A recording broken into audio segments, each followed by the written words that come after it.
Veliki pozdrav svima, ja sam Sarpi, vi ste na kanalu Sarpi TV i evo, ispred nas je Oppo Reno 12 5G. I prema što krenemo, želim sve vas da pozovem da pomognete da pumpamo kanal i da pumpamo sektu. Podrška za studente i sve mlade ljude. Telefon je izašao na leto prošle godine, nije najnoviji modela, ali mene zanima, evo, pogledajte, staklena leđa, meni se baš sviđaju jako. Imao sam ovako neki Oppo telefon ranijih godina, ne ostaju otisci prstiju, to je top. Plastični je frame, ovako poprilično neka jeftina plastika je u pitanju, to mi se ne sviđa, ali dobro, tako je kako je. Ekran 6,7 inča, 177 grama je težak AMOLED, 120 Hz osvežavanja, podržava HDR10+, podržava Full HD plus rezoluciju 1080x2412 piksela, Gorilla Glass 7 i je zaštita napred, ima instalirano i ovu fabričku foliju, to je ok skroz, ima zakrivljen ekran kao što vidite i neću da skidam ovu zaštitnu foliju jer šanse nema da se ovako nešto dobro nađe kao što su ove fabričke. 394 otprilike PPI, nažalost ovih dana dok ga testiram napolju je oblačno i pada sneg, nema sunca, tako da nisam ga snimao kako se vidi napolju. Kažu 1200 nita u piku, ovako kako nešto upoređujem sa ovim primarnim telefonom Samsungom S25, meni to skroz ok deluje. Ima IP65 sertifikat, to je ono od prskanja vode i prašine. Evo, sa leve strane nema ništa, pogledajte dole kako izgleda, prima dve nano SIM kartice ili jednu nano SIM karticu i micro SD karticu, znači nema podršku za eSIM što je meni bez veze, ali šta da se radi. Gore ima otvore za zvučnik, ima infracrveni senzor. Kao što vidite ima pravi always on display koji možete da se igrate, da namestite kako želite. Evo ja sam ovako namestio čisto probe radi. Ajmo da vidimo kako radi čitač otiska prsta. Evo pogledajte, bum, fantastično. Čim pristavim prst, on automatski to odradi. Ajmo da vidimo Face Unlock kako radi. Munjevito, mnogo bolje radi nego Samsung S25 i mnogi telefoni koji su mnogo skuplji. Znači, biometrija top. Izašao je sa Androidom 14, sad je trenutno u njemu Android 15. Najavili su 3 godine Android ažuriranja, znači dobit će Android 17. Sad trenutno je u njemu Android 15 i ColorOS 15. Pokreće ga Dimensity 7300, izrađen u 4 nanometra, koji, koliko se čini, mi imao i onaj Edge 50 Neo koji sam skoro testirao. Ovaj model konkretno ima 12 GB RAM-a i 256 GB one UFS 3.1 memorije. Kada ga poredim sa mojim Norodom 2 koji koristim skoro 3 godine, znači i on je imao UFS memoriju 3.1, tako da tu i nema nekog napretka. Ali opet je bolje nego 2.2. Kao i kod svih modela pokazujem testove, pošto ne igram igrice, da vidite ove brojke koga to zanima. Evo pogledajte, znači prešao je 700.000 kod Antutu testa, nisam merio zagrevanje jer tog zagrevanja skoro da i nema, on ne prelazi 34 stepena ni u najtežim testovima. Evo pogledajte brojke i ovog Wildlife Extreme stresnog testa od 20 krugova, pogledajte stabilnost procesora 99,5, to je fantastično, brojke su mršave, ali fantastična je stabilnost procesora. Zagrevanja skoro da i nema, malo pre sam rekao. Evo pogledajte i brojke Geekbench 6 testa, tako da to vam je to. Kakav je ovaj ColorOS? Meni uz Samsung One UI jedan od najboljih skinova u Android svetu. Znači sve ima što meni treba, znači dupli tab za paljenje i gašenje, fantastično to radi.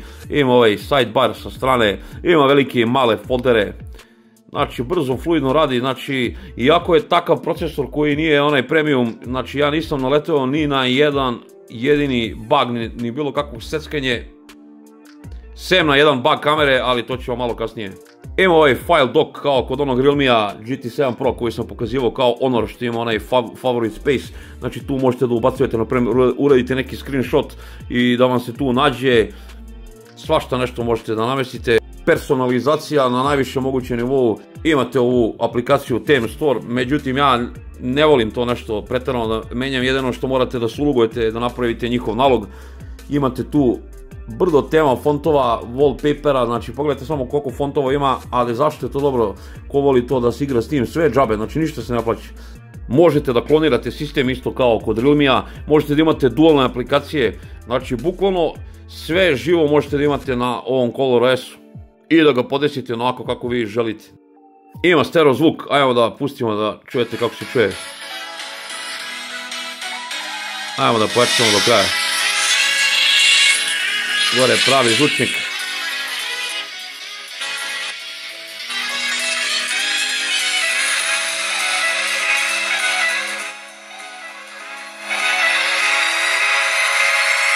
Možda ne bi trebali da ga držimo na najjačoj, ali možda nije najbolji kvalitet, ali toliko se glasno čuje da sam ja stvarno prezadovoljan s ovim telefonom što se tiče zvuka. Ima Bluetooth 5.4 infracrveni senzor za upravljanje klimama, televizorima itd.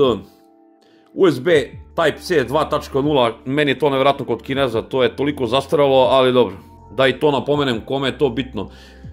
Ima podršku za microSD kartici, Proximity mu radi fantastično, verujte mi, mnogo bolje radi nego na mom Samsungu S25. Ima ovdje opciju slično nešto kao što sam pokazivao kod onog Realmea, u slučaju da nemate mobilnu mrežu, da se nalazite ko zna gde, imate opciju da ostvarujete pozive, kao što vidite ovdje, Beacon Link, ne znam ja kako se to čita, nije ni bitno, znači da razgovarate do 200 metara preko Bluetooth veze, ali vjerojatno to mora i taj drugi telefon da podržava. Kao što piše na kutiji ovdje gore AI, to sad svi gore guraju, Oppo AI phone, znači ima ono strko to strč i to radi ok, a što se tiče AI, evo da vam pokažem i to, ja nisam oduševljen sa AI, evo konkretno slikao sam jednog mog drugara i ušli smo, na primjer, ajmo da obrišemo na primjer nešto. Igrao sam se malo s tim stvarima, ajde da obrišemo njega. I šta će da se desi, evo pogledajte. To traje neko vreme, brzo.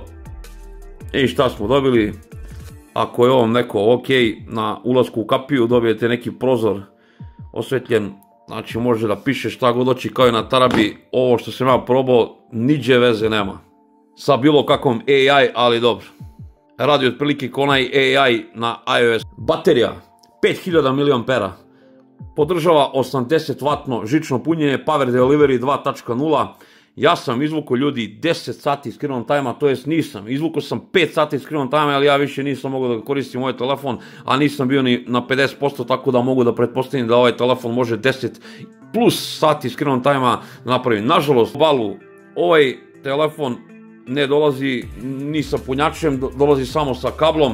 Ja mislim da ne dolazi na globalu ni ova maskica, jer drugar mi je ovu maskicu kupio preko AliExpressa, znači podržava 80W žično punjenje, znači to je napredak, može se reći, ima jače punjenje nego svaki Samsung i svaki Apple uređaj.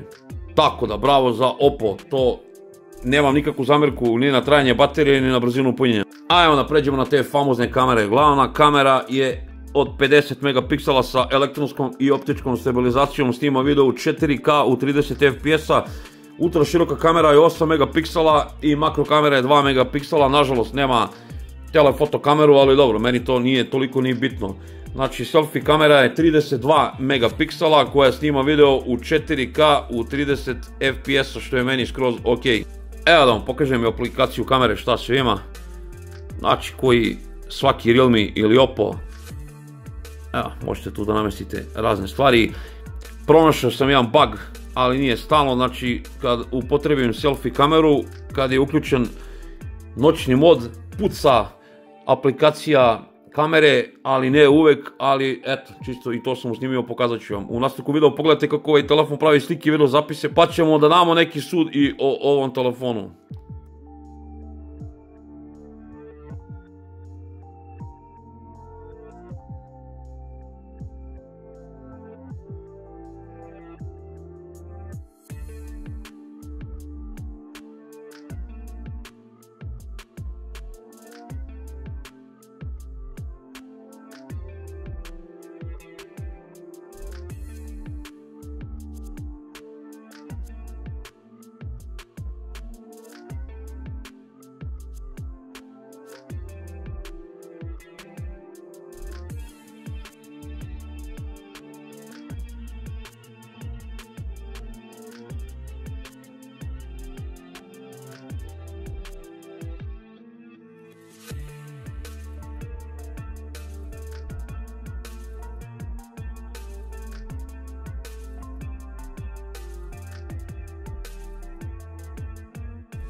Ja da vam pokažem jednu anomaliju kod snimanja selfie kamerom noću.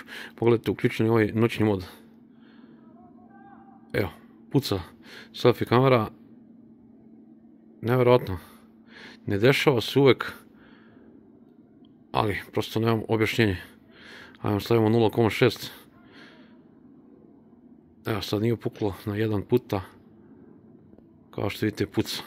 4K, 30 FPS-a. Noć, teški uslovi. Evo, pada sneg. 17. februar. Ajde, imamo kako se ovaj Renault drži ovdje kod mene u ovim teškim uslovima.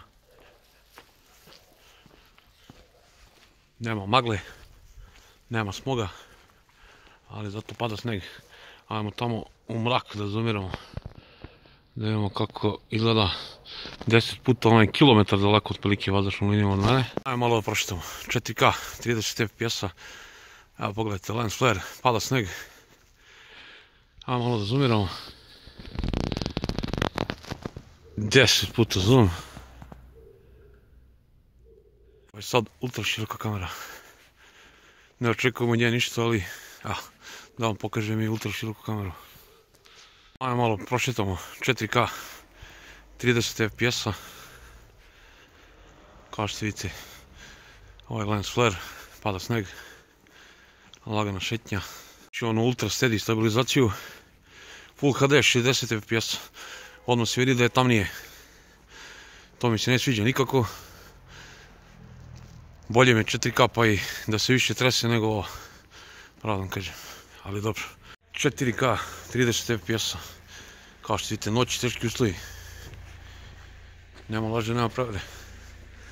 Tako je kako jeste. Lagana šetnja. Evo, mogu malo da zoomiram sebe. Mogu sebe da odaljim. Sada sam uključio onu ultra steady stabilizaciju Full HD 30 FPS-a. Da vidite kako to radi.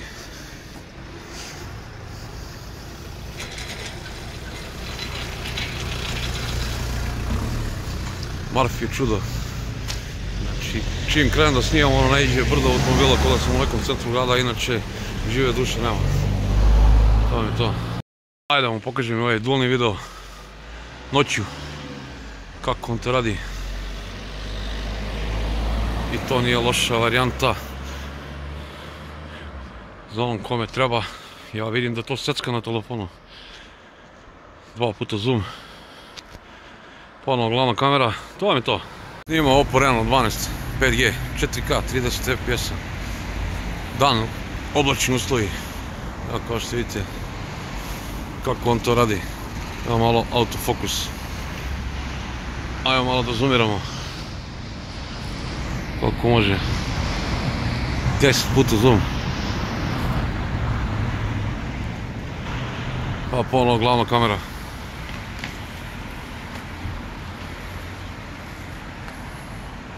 Mali mokri lug. Uključeno na ono super steady stabilizacija 1080p 60 FPS-a. Ajmo da vidimo kako radi ovo. 1080p 60 FPS-a, rekao sam.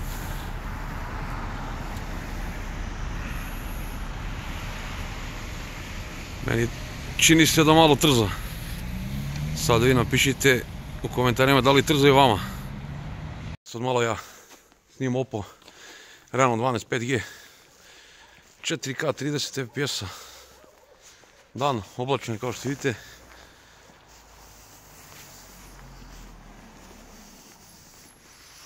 Lagana šetnja. 1080p 30 FPS uključena super steady stabilizacija na selfie kameri.